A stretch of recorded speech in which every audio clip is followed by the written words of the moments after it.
Ce que je voulais plus vous présenter, c'est, pourquoi ça a été créé et dans un peu comment le jeu a apparu comme, quelque chose qui s'est révélé pertinent, bah, dans le cadre où Open Source Game est né, dans le cadre où je travaillais au départ et je vais vous montrer plein d'outils qui peuvent vous servir, qui sont, totalement open source, et qui sont à disposition. Il y a tous les liens et j'ai envoyé le doc à Julien. Allez, c'est parti. Donc juste pour vous resituer, moi, mon travail à la base, c'est, accompagnant, d'équipes, agilité. Je vous raconte un peu l'histoire parce que c'est comme ça qu'est né Open Source Game. Donc moi, mon travail avant, c'était de circuler entre toutes ces équipes, un peu de faire le voyageur de commerce pour accompagner au fur et à mesure et je me suis rendu compte que, bah, pour pouvoir être plus efficace, au bout d'un moment, bah, être dans l'équipe pour les accompagner au quotidien, c'était pas, si efficace parce que, derrière, il y avait toujours une dépendance à moi et l'idée, c'était plutôt de les former les membres des équipes une fois pour toutes.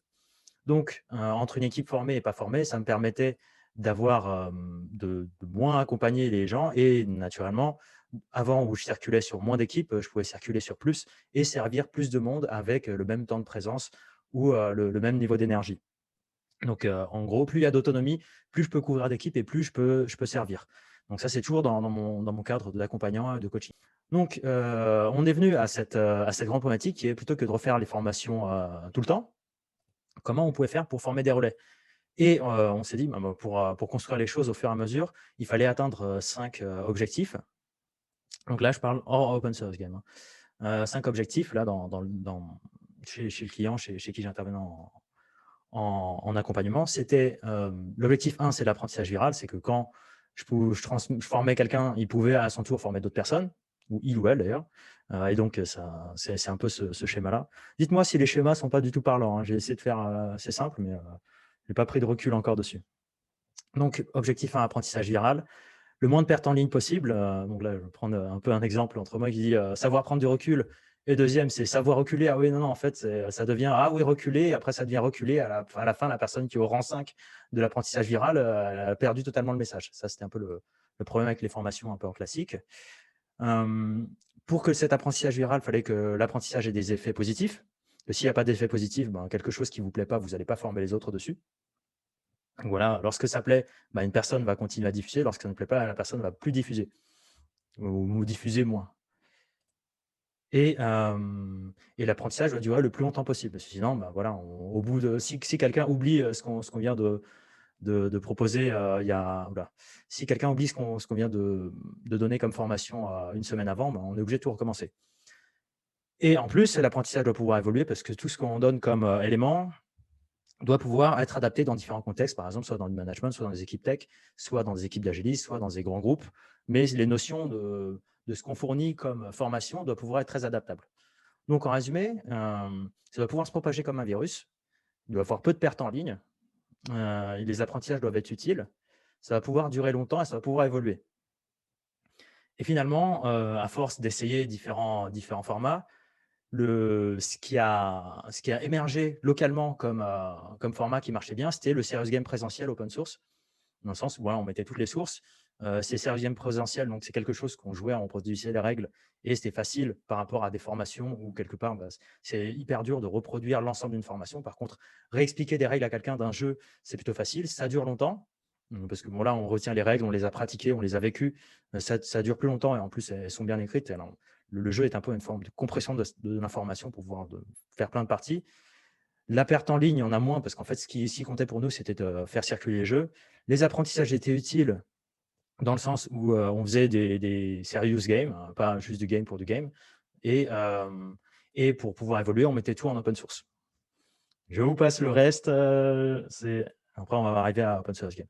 Donc finalement, on est passé de formations, voilà, des slides, top down un peu à des formations où c'était, des micro-scènes avec, des instructions. Là, par exemple, c'est un jeu de communication non violente où on joue d'abord à s'embrouiller avant de jouer les différents protocoles de communication non violente.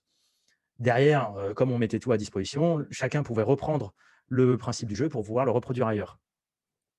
Et c'est là, qu'on s'est dit: «Ben, voilà, est-ce qu'on peut, faire profiter de ces principes à une plus grande échelle?» Vu que ce qu'on a travaillé, ça peut contribuer à changer la façon dont on imagine la formation et l'éducation, dans le monde. Est-ce que ça va jusque-là? OK. Donc, et c'est là qu'on a commencé à créer plein de contenus. Alors moi, ce sur quoi je voulais insister, c'est de vous montrer plutôt des contenus pour que vous puissiez un peu prendre des repères par rapport à tout ce qui est à disposition, pour que vous puissiez l'utiliser direct. Donc, par exemple, pour les apprentissages utiles, on a quand je dis «on», alors à chaque fois je dis «on», hein, à partir de cette slide, c'est que du collectif. Même avant, c'était déjà pas mal du collectif, mais là, c'est du, collectif massif, hein. Ça vient de partout, je ne contrôle pas du tout d'où ça vient. On s'est juste retrouvé sur cette notion de transmettre, de partage, de communauté, d'apprentissage par le jeu et donc tout ce que je présente ici, provient du travail de plein de personnes. Je ne vais pas m'attribuer le crédit de tout ce qu'il y a. Je vais pouvoir juste vous les présenter. Donc pour rendre les apprentissages plus utiles, il y a plein de façons de faire. Entre autres, parce que de regarder au-delà du serious game tout seul, parce que quand on regarde le serious game tout seul, sur un moment, il est utile, mais dans l'exécution, il faut pouvoir choisir le bon serious game au bon moment. Particulièrement, on est dans un contexte d'entreprise. Les serious games que les gens peuvent se mettre à choisir, parfois, c'est ceux qu'ils ont en tête juste par mémoire ou ceux sur lesquels ils ont entendu qu'un voisin le faisait. Mais pouvoir sélectionner un serious game, c'est déjà un travail pour une situation donnée. OK, dans ma situation là, c'est quoi le meilleur serious game ou quels sont les meilleurs serious games qui seraient les plus pertinents et qui pourraient apporter des bons résultats. Donc, on a sorti une méthodologie, je vais revenir plus vite dessus. Des cartes pour la partie débriefing et des canvas pour la partie débriefing, quelques bases de données pour trouver ce qu'il y a de mieux et des livres pour bien ouvrir et fermer des sessions. Je vais passer sur les slides. Ne vous inquiétez pas, je viens de le passer vite, mais là, je vous donne les détails. Donc, pour apprendre à bien choisir un serious game, on a généré un peu une sorte de méthodo où il y avait un ensemble de filtres. Les filtres qui peuvent être bien cibler le problème, bien cibler l'objectif, définir l'objectif en 3 verbes. Il faut que les 3 verbes ils correspondent, les 3 verbes de pratique du serious game correspondent aux 3 verbes de la conséquence qu'on souhaite, à bien savoir à quel point on veut sortir du cadre, identifier tous les coups avant, après, l'effort de promotion aussi, parce que souvent c'est quelque chose qu'on néglige. Lorsqu'on sort un serious game, on se dit je vais le mettre sur l'étagère et c'est gagné, tout le monde va l'adopter, alors qu'en fait, le serious game, c'est comme une expérience, vous devez l'organiser, vous devez savoir combien ça coûte avant, combien ça coûte après, et c'est l'expérience totale qui permet de propager un usage. Et derrière, bon, là, faut que ça doit adapter aux clés du fun aussi, enfin au type de fun d'un public. Donc, vous avez, à chaque fois, je vous mets le lien ici, hein, et vous avez toute une méthode pour apprendre à sélectionner les serious games et pas faire il y aura toujours des erreurs, mais pas faire de grosses erreurs de débutants pour prendre des serious games qui ne correspondent pas du tout à la situation. Ensuite, le débriefing. Donc, comme je vous l'ai montré, on voulait aussi un aspect viral et que le serious game, ça ne soit pas juste le moment de plaisir. Et c'était un peu le piège. Parfois, quand on proposait les choses, c'était j'ai bien pris plaisir, j'ai retenu le jeu, mais le lien entre le jeu et la suite, je ne fais pas forcément le lien. Et les personnes qui recevaient le serious game et qui pouvaient le reproduire n'avaient pas forcément toute la maîtrise non plus de faire des débriefings, parce que c'est quand même quelque chose parfois qui est lié au sujet du jeu en lui-même. C'est parfois lié à des compétences générales de facilitation et d'animation. Donc, ce qu'on a généré, c'est des cartes pour pouvoir faire du débriefing. En gros, à la fin de la session, vous distribuez des cartes. Voilà, par exemple, on a pris un modèle d'apprentissage qui est le modèle Kirkpatrick. On distribue des cartes à tous les participants. Après, on dit, tous ceux qui ont des cartes à propos des réactions, vous posez la question au petit groupe qui est autour de vous. Tous ceux ensuite qui ont des cartes à propos des apprentissages, vous posez des questions qui sont autour des gens autour de vous. Et ce qui fait que le débriefing, au lieu d'être on va pas dire top-down, mais 1 vers N-1 personnes, donc on est 50, c'est moi qui parle et il y en a 49 qui écoutent et éventuellement un qui parle en même temps que moi. Là, c'est vraiment distribué, tout le monde est en train de débriefer en même temps. Et donc, la compétence de débriefer d'un jeu, et d'intégrer aussi à la session totale. Ça, c'est pour distribuer la compétence et la charge de débriefing. Donc, on est beaucoup plus interactif aussi pendant un débriefing. On n'est pas juste en train d'en parler à la fin. Et il y avait aussi des formats de Canvas pour pouvoir faire des livrables à la suite d'un débriefing. C'est pas juste, on a discuté, c'est aussi avoir un résultat concret pour dire, OK, on a débriefé et on a les résultats qui sont disponibles parce qu'on a mis nos post-it sur ce Canvas-là. Et ce Canvas-là, derrière, on peut envoyer une photo, on peut envoyer un compte-rendu. C'est tous les vécus, tous les apprentissages, les applications possibles et les résultats qu'on attend, par exemple. Ça va là au niveau rythme? OK. Vous me dites si c'est à l'ouest aussi, total. Julien, n'hésite pas. C'est très bien. Donc, ensuite, il y a cette notion de comment bien utiliser un serious game et comment développer l'usage du serious game. Et ne pas refaire l'eau chaude ou refaire, je ne sais plus comment ça s'appelle c'est l'expression, mais globalement, ne pas reproduire quelque chose qui est déjà open source et déjà disponible sur Internet. Mais sauf que aller chercher ces informations de serious game sur Internet, c'était pas évident avant. Il y avait quelques bases, il y avait déjà des super bases, dont celle de Julien, ici. Donc, il y a déjà des travaux de recensement. Et ce que moi j'ai vu, c'est dans 2-3 ans, c'est aussi plein de gens qui recréent des bases. Et on s'est dit, bah, déjà, est-ce qu'on réunirait pas toutes les bases à un endroit ou toutes les bases qu'on peut recenser à un endroit pour dire, voilà, vous cherchez un serious game, ben, potentiellement, vous avez plein de bases de serious game et dans chaque base, il y a toute une liste. Donc là, par exemple, et après, on a un descriptif de chaque base et aussi quelque chose d'important pour vous pour la suite, c'est découvrir la base et aussi potentiellement savoir où vous allez publier votre jeu le jour où vous le sortez en public.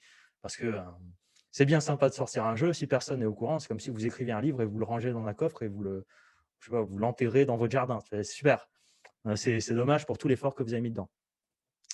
Autre production, encore une fois, pour avoir les apprentissages utiles, c'est apprendre avant de lancer une session de serious game, on a particulièrement dans un contexte entreprise, comment commencer une session, comment terminer une session. Parfois, votre serious game, il est super, mais les gens, ils ne sont pas prêts au moment où ils le commencent parce que voilà, ils ont la tête de la réunion à une réunion d'avant où ils ne sont pas en énergie ou bien ils sont trop nerveux, justement. Donc, il faut pouvoir choisir un bon icebreaker. Et donc, on a aussi sorti des méthodologies pour pouvoir choisir son icebreaker et également sa fermeture de session. Parce que si vous fermez mal une session, votre serious game a été top, mais comme la session n'a pas forcément laissé un super bon souvenir, ou pas un souvenir particulièrement marquant, bah, c'est perdu. Alors que si vous avez bien terminé une session, vous créez cette notion de collectif, vous créez cette notion de communauté, vous créez cette notion d'apprentissage. Donc là, on a fait sur le thème, tous ces éléments sont faits sur le thème de la cuisine. Donc, par exemple, pour terminer une session, lorsque vous vous dédiez au présent, c'est le thème dessert. Si vous voulez juste bien absorber l'information qui vient de passer, c'est digestif. Et si vous préparez le futur, c'est le café. On a abordé ce thème juste avant. Ah, bah, très bien, parfait. Euh, Autre chose, la notion que le serious game doit pouvoir évoluer. Tiens, je me rends compte que je n'ai pas fait les sous-slides de cette partie-là, donc je vais probablement revenir sur ça pour vous tout à l'heure. Mais en gros, un serious game, c'est une information vivante. Voilà, on pourrait prendre les citations de Léonard de Vinci, c'est comme une œuvre d'art, ça ne s'arrête pas, c'est juste en pause. C'est pareil pour votre serious game. À un moment, il sera en pause, hein, mais il ne sera jamais fini. Il est fini, il est à un état qui est acceptable et vous allez le faire vivre. Le faire vivre, ça veut dire aussi avoir suffisamment de ressources pour le faire vivre. Par exemple, là, on a collecté. Alors, je vais vous partager ça parce que je pense que vous êtes tous dans des phases de création de jeu en plus, non? En ce moment. Ok, donc je vais partager autre chose et je vais partager tout mon écran.